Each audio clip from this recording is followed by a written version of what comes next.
hablarles sobre la relación de la tiroiditis autoinmune y el trigo.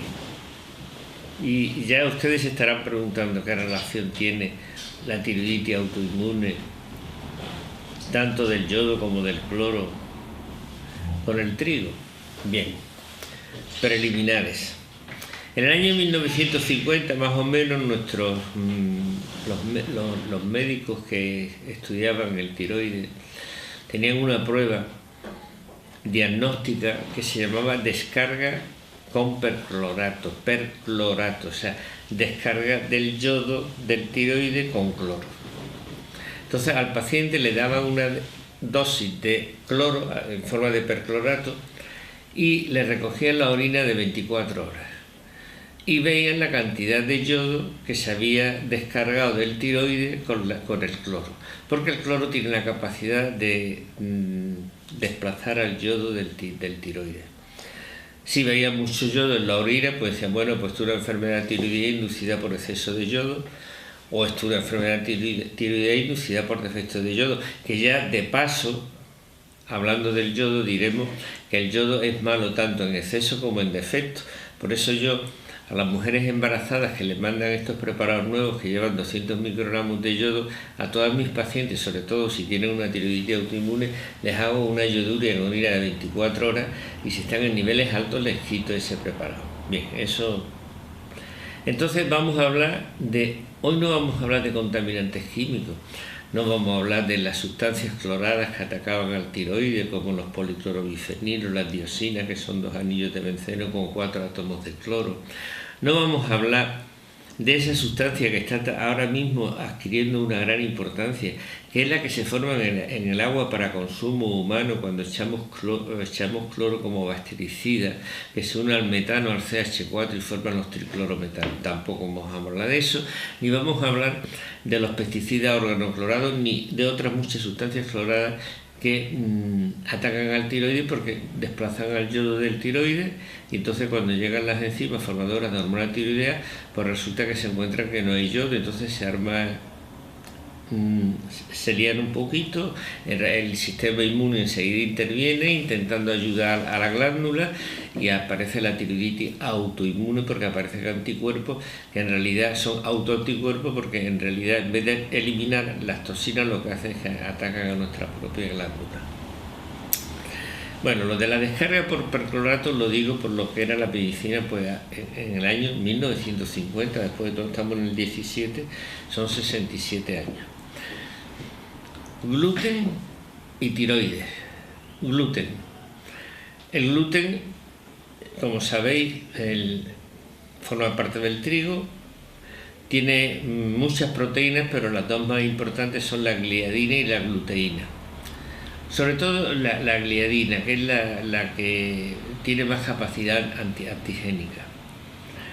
Entonces, si tenemos un intestino que no es totalmente sano, la digestión de la gliadina, por ya centrarnos del gluten o del trigo, como queráis llamarla, la digestión del trigo.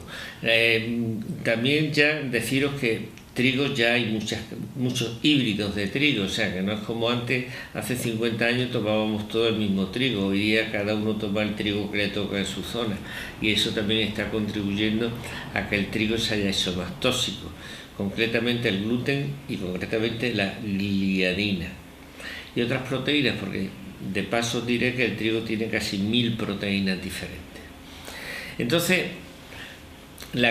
si tenemos un intestino que por cualquier circunstancia es un intestino alterado, no es la enfermedad celíaca. La enfermedad celíaca es genética, nacemos con ella, morimos con ella y es una intolerancia genética familiar al gluten. No es tampoco la alergia al gluten, porque la alergia es lo que produce un shock anafiláctico, incluso con un pedacito de pan, tampoco.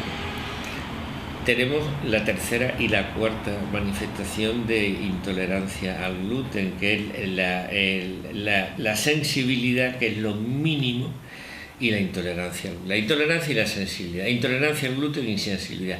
Intolerancia al gluten es cuando hay síntomas. Síntomas parecidos a los de la enfermedad celíaca.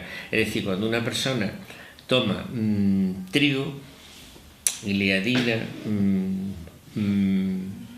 le aparecen síntomas como son náuseas, vómitos, dolores intestinales, diarrea, a nivel intestinal y extraintestinalmente otros síntomas que ahora no nos vamos a parar en ellos, aunque sí os prometo que os voy a poner en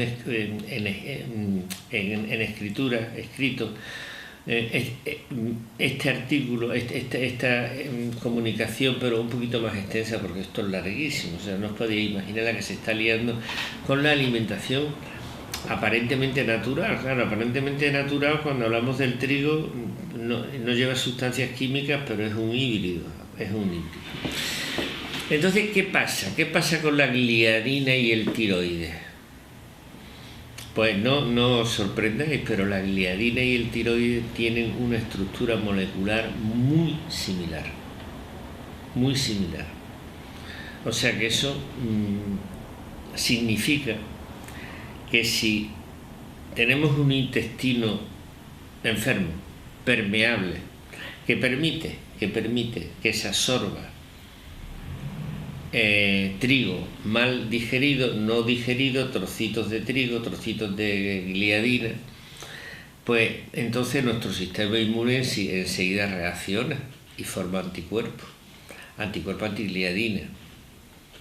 Pero resulta que esos anticuerpos antigliadina, como la estructura molecular del tiroides es muy parecida a la estructura molecular del trigo, pues atacan al tiroides. Es decir, que un alimento mal digerido que se introduce en nuestra sangre vía intestino permeable, vía intestino enfermo, pues va a producir unos anticuerpos que van a atacar al tiroides.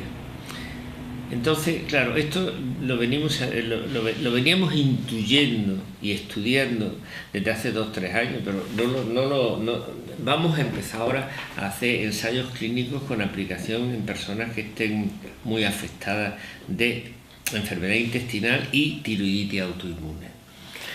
Hasta ahora no lo hemos hecho porque, claro, yo no estamos permitido a usar a seres humanos como conejillos de India, como entenderéis. Entonces vamos a empezar a suprimir el gluten en la tiroiditis autoinmune. Ya se han hecho algunos ensayos clínicos preliminares y los resultados sorprendentemente son altamente favorables. Tan altamente favorables que si cogemos una tiroiditis autoinmune en su fase inicial y suprimimos. El problema de la supresión del gluten es que tiene que ser al 100%. Si usted hace 6 días de abstención total del gluten, la intolerancia al gluten, la abstención al gluten, ¿no? Hace 6 días de abstención total del gluten y el domingo se pasa un poquito, lo ha perdido. La memoria biológica de la toma de gluten puede durar hasta 6 meses. O sea que usted toma hoy un trozo de pan y si ese pan usted es intolerante a él porque lleva un gluten y una gliadina a la cual usted es intolerante, pues la memoria biológica puede durar hasta 6 meses.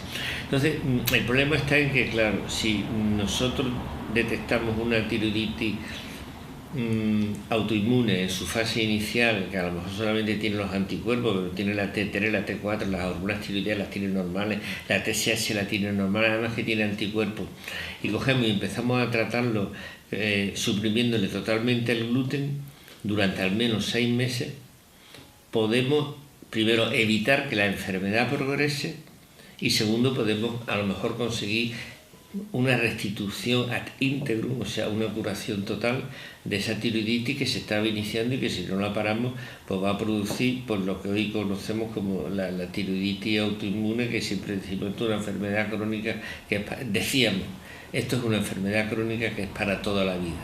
Pues no, las cosas están cambiando. Todo esto tiene su parte buena y su parte mala. La parte mala es que está 6 meses con una dieta de celíaco es duro, porque las harinas están en todas partes, ¿no? Un simple jamón cocido de estos comerciales, las latas, los envasados, todo lleva harina, ¿no? Es complicado. Eso lo saben perfectamente los celíacos, ¿no?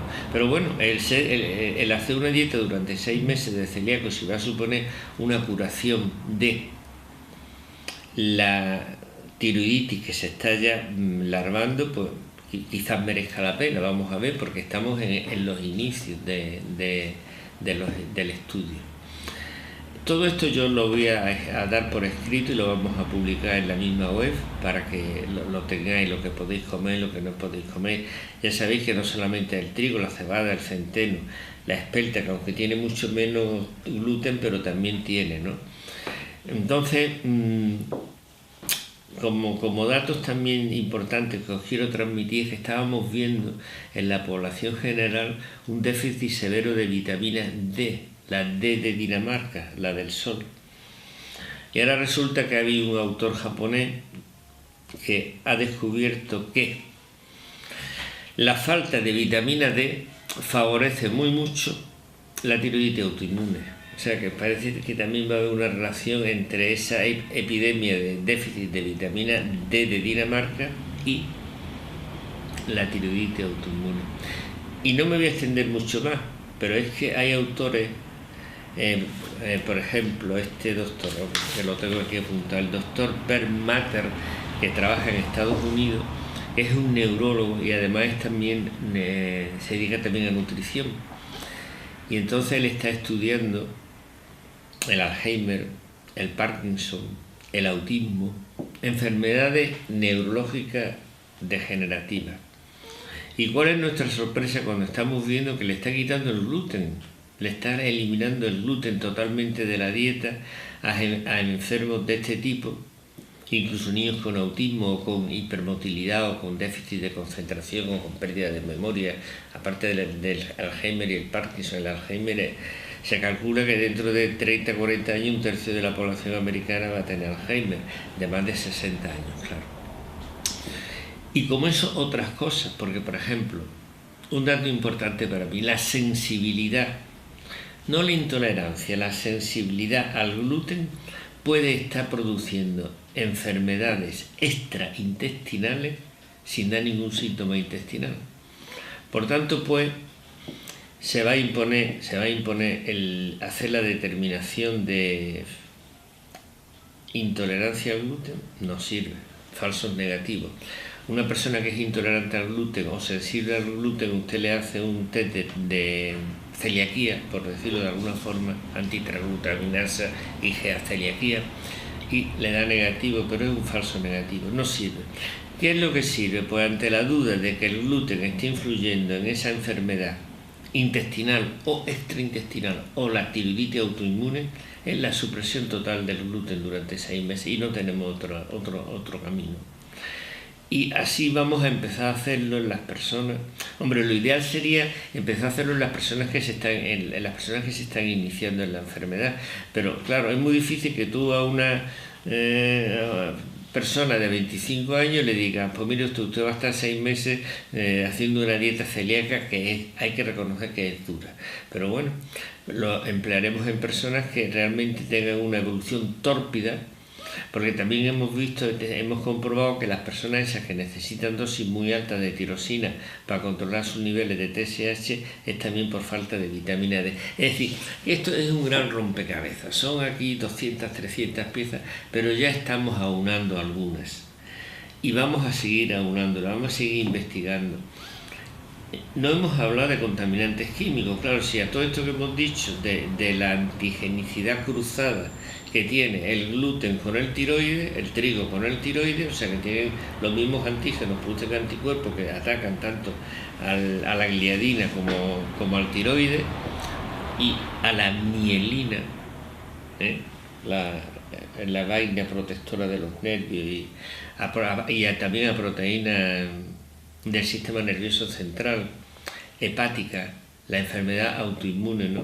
La hepatitis crónica autoinmune, el Sjögren, la artritis reumatoide, la esclerodermia. Se está empleando en la esclerodermia. Hay autores. Este Brunner es un individuo que tiene la ventaja de ser un gran neurólogo y además un gran nutricionista y lo está empleando con resultados favorable. En fin, esto es larguísimo. La medicina está cambiando. Mire, lo que antes se consideraba bueno, ahora se considera malo. Y lo que antes se consideraba malo, ahora se considera bueno. Por ejemplo, el huevo. Pues el huevo está ganando puntos, ¿eh? Porque el huevo, como no tiene hidratos, tiene la clara de huevo, tiene la yema, pero claro, estamos hablando de huevos que sean huevos, si no ecológicos, por lo menos huevos alimentados de una forma correcta, o sea, sin sustancias químicas que sean nocivas para el hombre, ¿no? Y también algunas cosas que considerábamos que eran, por ejemplo, el colesterol no es tan malo, ¿eh? O sea que ya veréis cómo ahora el colesterol vamos a empezar a ser más flexibles, sobre todo en personas mayores que necesitan tener unos niveles de colesterol más altos de lo que le estamos imponiendo. O sea, nos hemos equivocado en muchas cosas, pero estamos intentando reponer esas equivocaciones y vamos a seguir en este tema, vamos a seguir trabajando, estudiando, porque el tema es muy complejo y yo os prometo que os seguiré informando y que os voy a hacer un escrito, digamos, con 3 o 4 folios con las cosas más importantes. Yo le he dado mucha importancia también al aspecto de la afectación neurológica del trigo, ¿eh?